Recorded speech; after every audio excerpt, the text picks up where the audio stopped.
Story 1, Hitman 2.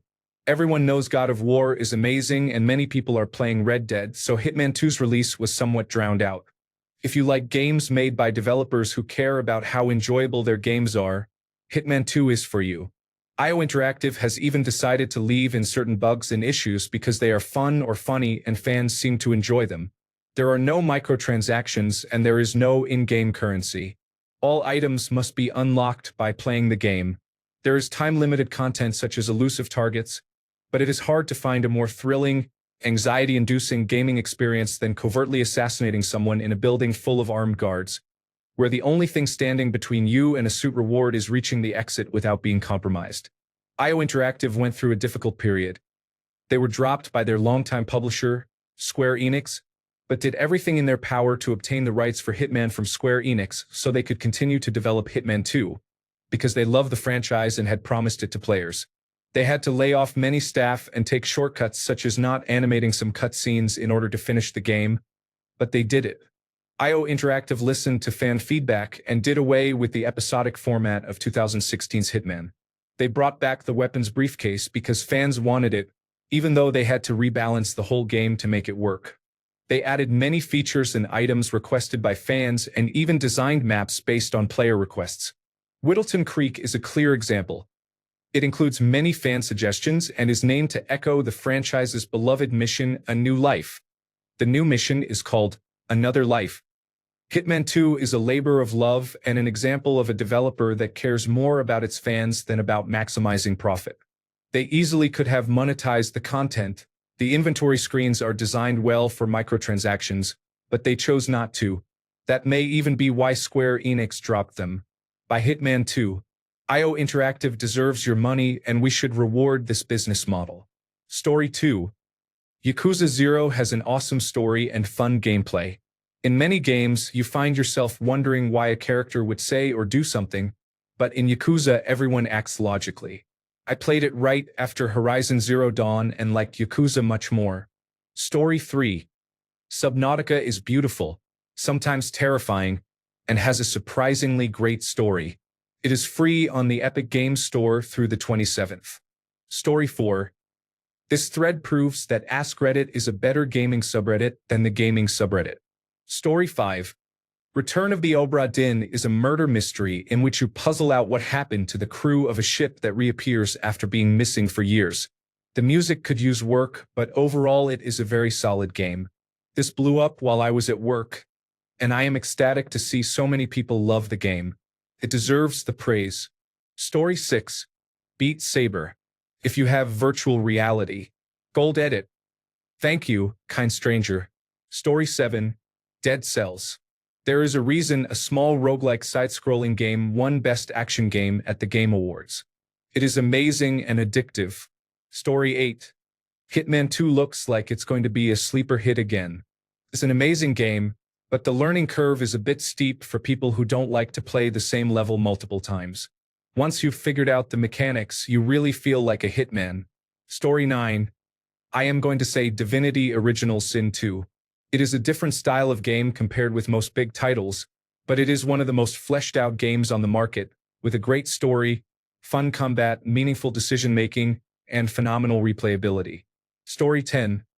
I have not seen anyone else suggest it, so I will mention Pavlov Virtual Reality. It is like Counter-Strike Global Offensive in virtual reality, and it is really fun. Story 11. Into the Breach is a game released in early 2018 from the developers of Faster Than Light. I hope people have not forgotten about it. I never got into Faster Than Light because of its randomness, but Into the Breach is very different and has almost no random elements. A run does not need to take long if you aim for a two-island victory. The game is fun and satisfying to play. Each squad plays very differently, and pursuing challenges to unlock more squads works well. I discovered squads I never expected to like when I tried them to earn coins. Story 12. Factorio. Edit. Thank you so much for Platinum. What the heck? Dude. That is crazy. Factorio deserves it, though. Story 13. RimWorld. No other game lets you feed people to other people. Human skin hats? Check. Dramatic survival? Check. Sense of hopelessness interrupted by comedy or short, sweet success? Check. Taking those who killed your friends as prisoners and harvesting their organs like the dogs they are? Check. Mental breaks that cause your colonists to destroy the entire settlement? Check. Modifications? Oh hell yeah, check. Edited. Many games let you feed people to other people, apparently, but I could not think of any at the time. Edited again. My top-rated comment. To the moon. Thanks, everyone. Story 14. Subnautica was my game of the year. I have not been this captivated by a game in the last 5 years. Update 1. For those asking about the fixes I mentioned for the personal computer version, I am home now and working on posting them. I am trying to find the walkthrough I used months ago. Update 2. I am still looking for how I fixed it. It was simple a few months ago, but now it feels like finding a needle in a haystack. The Subnautica subreddit is very active and helpful.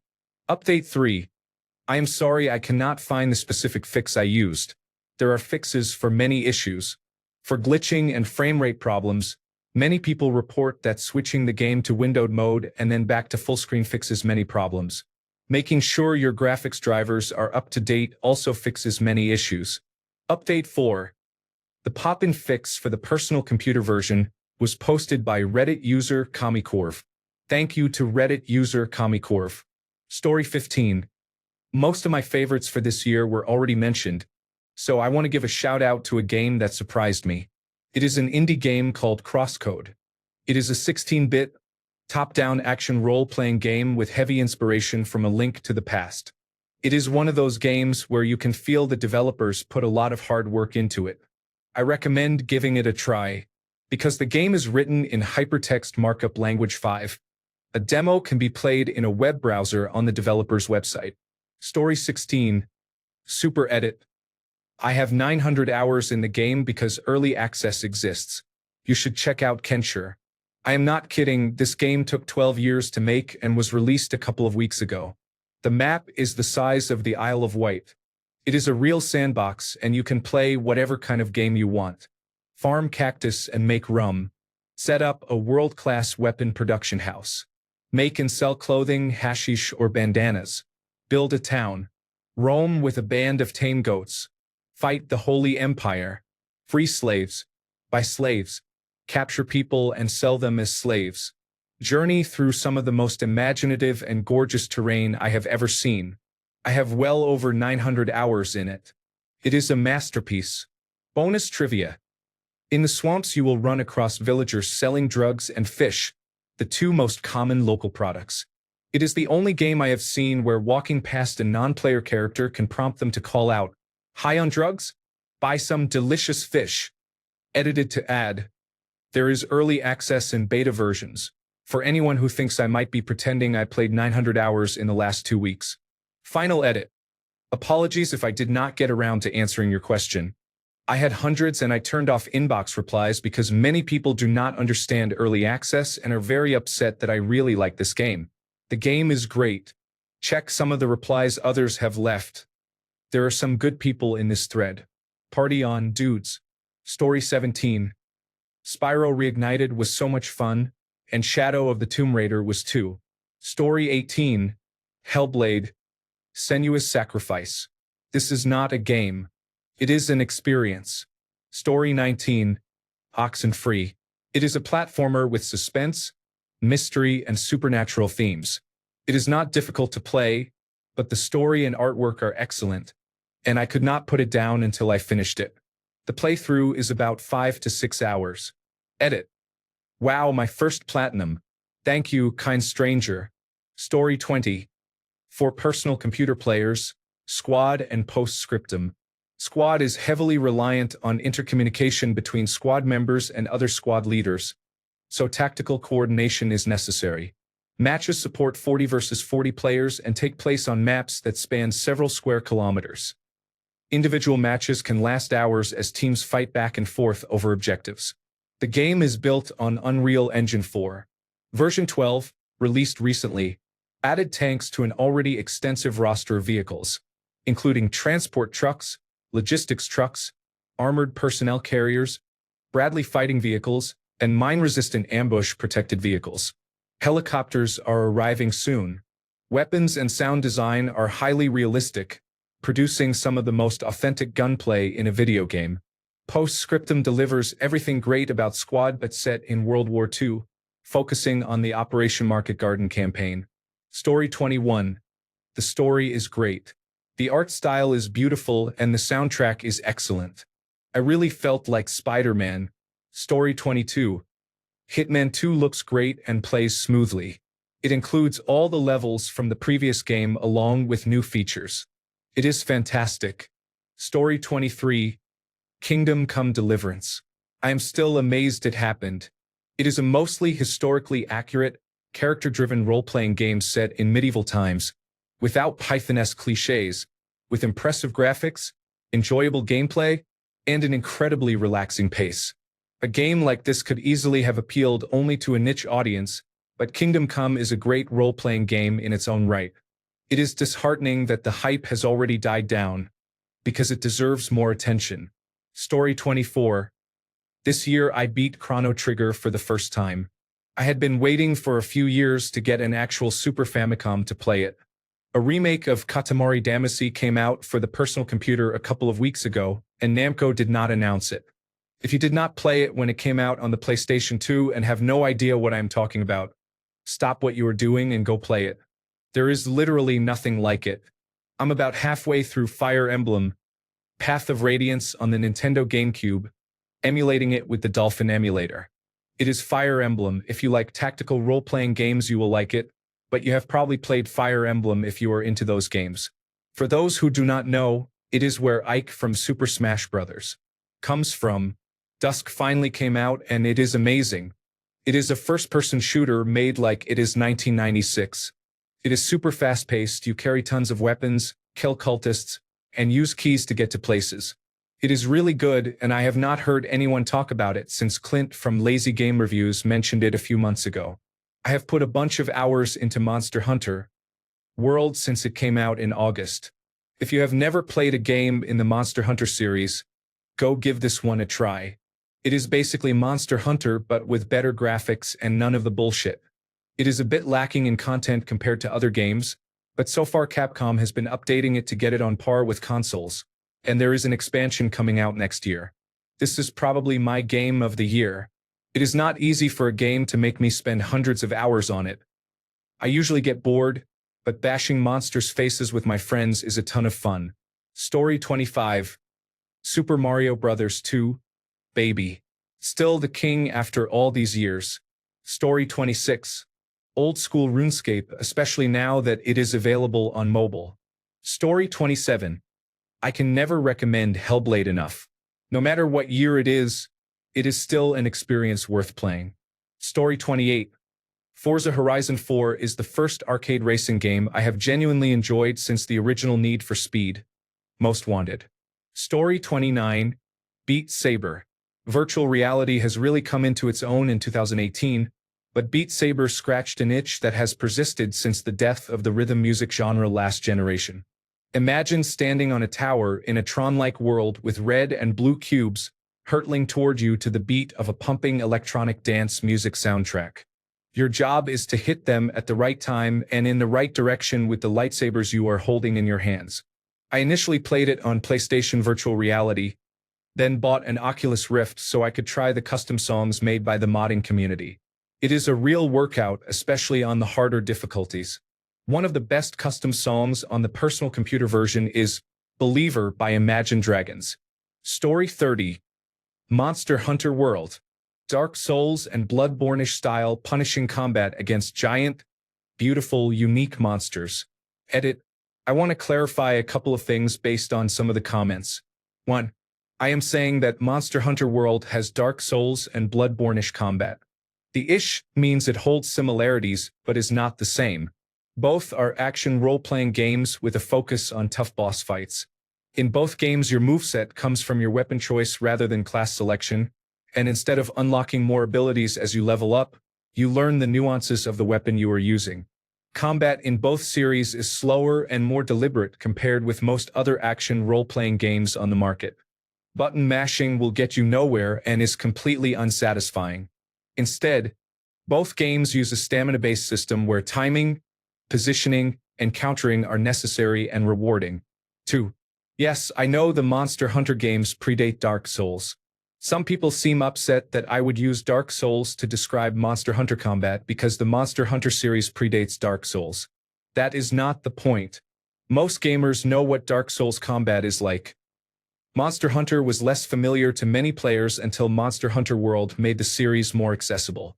This thread asked people to post their personal game recommendation for 2018. Monster Hunter World is mine. Do not be upset if it is not yours or you did not like the game.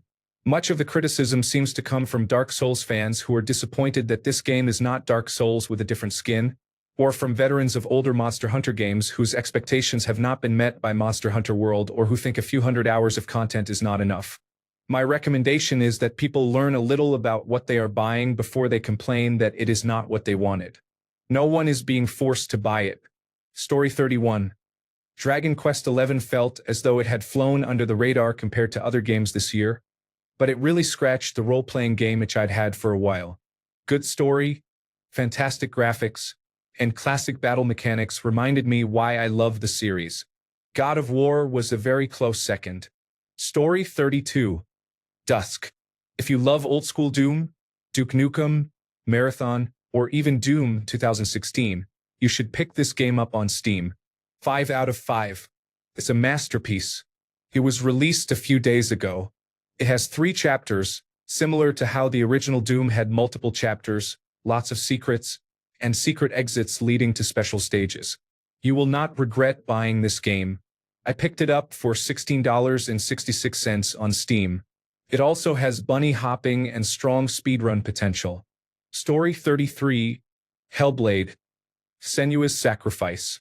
It is a Celtic woman's story who suffers from severe psychosis and is the sole survivor of the destruction of her village by raiding Vikings.